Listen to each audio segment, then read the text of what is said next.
धुळ्यात 11व्या शतकातील मूळ सोमनाथ ज्योतिर्लिंगाचे दर्शन व सत्संग सोहळा संपन्न.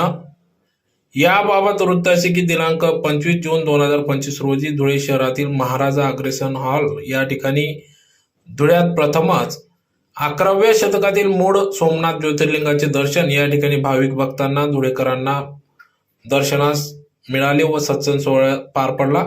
यावेळेस 1500 ते 2000हून अधिक भाविकांनी या ठिकाणी या मूळ सोमनाथ ज्योतिर्लिंगाचे दर्शन घेतले. तर या प्रसंगी या ठिकाणी स्वामी वंश पायन व मोठ्या संख्येने आलेल्या भाविकांच्या साक्षीने या ठिकाणी सदर हा सोहळा पार पडला. प्रथम 5:30 वाजता गुरुपूजेने सुरुवात करण्यात आली. नंतर वेद पंडितांच्या अस्खलित मंत्रोच्चारात रुद्रपूजा लिंगाभिषेकाने वातावरण भारावून गेले होते. त्यानंतर स्वामी वंश पायन यांनी सोमनाथ ज्योतिर्लिंगातील चुंबकीय शक्ती आजही कायम आहे हे प्रत्यक्षात दाखवले व त्याची कथा सांगितली. गुरुदेव श्री श्री रविशंकरजींकडे शंकराचार्यांच्या मार्गदर्शनाने कसे सुपूर्त करण्यात आले ते विशद केले.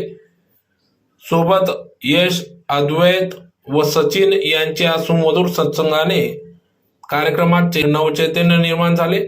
असंख्य धुळे व नंदुरबार जिल्ह्यातील भाविकांनी रात्री 9 वाजेपर्यंत या ठिकाणी रांग लावून शिस्तीत दर्शन व महाप्रसादाचा लाभ घेतला. कार्यक्रम यशस्वीतेसाठी आर्ट ऑफ लिव्हिंगच्या प्रशिक्षक, व्हीटीपीएस स्वयंसेविकांनी व व्हीडीएस कोऑर्डिनेटर्स यांनी अथक परिश्रम घेतले.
बहुत भाग्यशाली दिन है जिसमें धुले नगरी में सोमनाथ जो ज्योतिर्लिंग है उसके अंशों का आगमन है।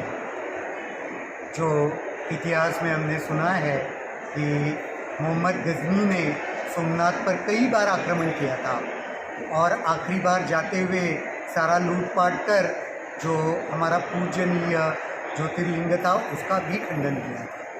वैसे कहते हैं वहाँ के कुछ अग्निहोत्री परिवार थे, उन्होंने जो खंडित वो अंश थे उसको बचा के रखा, 1000 वर्षों तक संभाल कर रखा। और फिर 1924 में वह वहाँ के शंकराचार्य के पास दक्षिण भारत के लेके गए और उन्होंने कहा इनका क्या करना है। उन्होंने कहा और 100 वर्ष तक आपके परिवार को इसका सेवा करना है और फिर 100 वर्ष के बाद दक्षिण भारत में शंकर नामक एक संत होंगे, उनको जाके यह सौंपना है।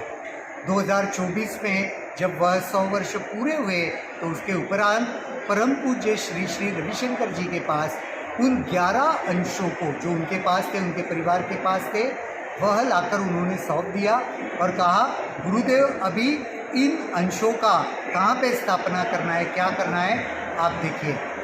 गुरुदेव ने कहा, परम पूज्य श्री श्री रविशंकर जी ने कि इसकी ज़रूर स्थापना करेंगे, लेकिन उसके पहले हम उसके साथ यात्रा करेंगे तो भारत के विभिन्न जगहों में हम इन अंशों को ले जाकर इसकी यात्रा कर रहे हैं, जिसमें से 2 अंश, कुल 11 अंश है वो, उसमें के 2 अंश आज दूल्हे के इस पवित्र नगरी में यहाँ पे आए हैं। उसके साथ हमने रुद्र अभिषेक किया और अब वह सारे भाविकों के लिए वह खुला है दर्शन के लिए।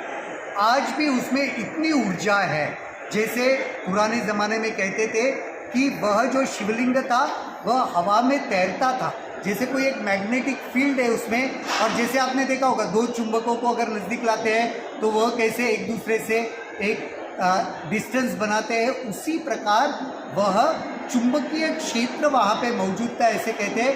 आज हमने जब दर्शन किए, भाविकों को यह बताया भी, आज भी उन लिंगों में इतना एक चुंबकीय क्षेत्र, एक ऊर्जा क्षेत्र है। जैसे एक दूसरे के नज़दीक लेके जाते हैं तो जैसे चुंबकीय क्षेत्र की वजह से वह जैसे सब कुछ एक्टिविटी करता है, वैसे एक्टिविटी आज भी वह करता है।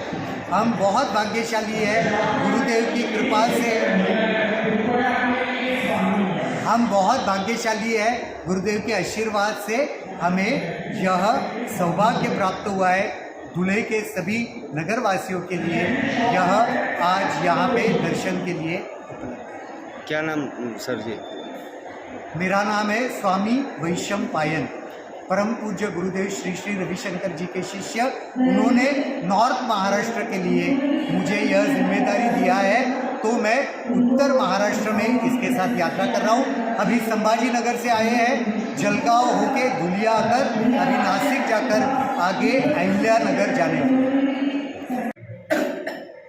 जय गुरुदेव। आने वाले सभी शिव भक्तों का आर्ट ऑफ लिविंग धुलिया परिवार की ओर से मैं हार्दिक अभिनंदन करती हूँ। आज का ये जो सुंदर प्रोग्राम हुआ, उसका एकमात्र उद्देश्य यही था कि 1100 साल पुराना सोमनाथ का ज्योतिर्लिंग जो गुरुदेव के पास दैवी कृपा से आया था, तो पूरे भारत भ्रमण के लिए वो दर्शन के लिए निकला है और पूरे महाराष्ट्र में भ्रमण करने के इसमें अपने 25 जून को धुलिया में इसका आगमन हुआ। और इसका एकमात्र जो हमारे सारे परिवार का एकमात्र जो तहे दिल से इच्छा था कि ज़्यादा से ज़्यादा धुलिया वासियों को, धुलिया जिला के लोगों को इस अद्भुत शिवलिंग के दर्शन हो सके। इस शिवलिंग की खासियत जो है, इसको भगवान चंद्रमा द्वारा स्थापित किया गया है, इसलिए इसको सोमनाथ कहते हैं। और इसमें मैग्नेटिक एक पावर है। तो आप सभी आए और आप सब ने इसका दर्शन किया, तो हमको ऐसा लगता है कि हमारा ये कार्यक्रम सफल हुआ। और तकरीबन 1200 से 1500 लोगों ने इस दर्शन का लाभ लिया। वापस मैं आप सबका तहे दिल से धन्यवाद करती हूँ। जय गुरुदेव।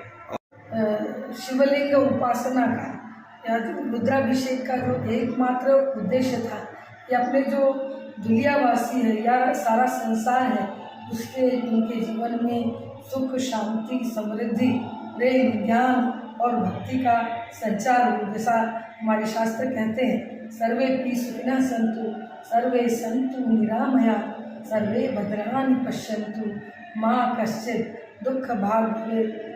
ओम शांति शांति शांति। पूरा आर्ट ऑफ लिविंग इसी उद्देश्य को चलता है, लेकर चलता है। और हमें लगता है इस कार्यक्रम के द्वारा हमने इस भावना की ओर एक कदम बढ़ाया है। धन्यवाद। जय हिंद।